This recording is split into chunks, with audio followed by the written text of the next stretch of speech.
جو لوگ اللہ کو چھوڑ کر کسی اور کی طرف جاتے ہیں، اس کا کیا مطلب ہے کہ ان کو اللہ اپنے لیے کافی نہیں لگتا. نعوذ باللہ، اللہ میں کوئی کمی لگتی ہے لہذا وہ دوسروں سے پوری کرنا چاہتے ہیں. اور انبیاء کا مقصد کیا رہا ہے کہ لوگوں کو اللہ کے علاوہ سب سے بے نیاز کر دیں اور لوگ اللہ کے کافی ہونے کو اپنے ایمان کا حصہ بنا لیں. اور جس کے لیے اللہ کافی ہو جاتا ہے وہ کسی اور سے ڈرتا نہیں، کسی اور سے امیدیں وابستہ نہیں کرتا، کیونکہ اسے معلوم ہے کہ ساری مصیبتیں دور بھی اللہ نے کرنی ہے اور ساری رحمت بھی اللہ ہی کی طرف سے آئے گی. اور اللہ کے علاوہ کسی اور سے ڈرنے سے اللہ کی کفایت حاصل نہیں ہوتی. لہٰذا ضروری ہے کہ ہم اللہ تعالیٰ کے ساتھ اپنا تعلق درست کریں، تو اللہ تعالیٰ ہمارے لیے اور مخلوقات کے معاملات کے لیے کافی ہو جائے گا.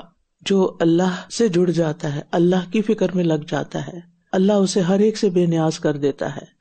تو بندگی کا حق ہی ادا نہیں ہو سکتا جب تک آپ اللہ سبحانہ و تعالیٰ کو اپنے لیے کافی نہ سمجھیں. خیر کو پہنچانے میں، شر کو دور کرنے میں بھی صرف وہی کافی ہے.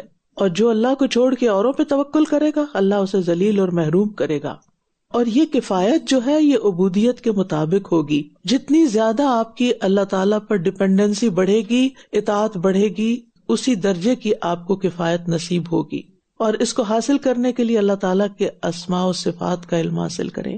جب آپ اللہ کو پہچان لیں گے نا تو بس اس کو کافی سمجھیں گے، پھر غیر اللہ کی طرف نظر بھی نہیں جائے گی، کیونکہ غیر اللہ میں تو وہ صفات ہیں ہی نہیں.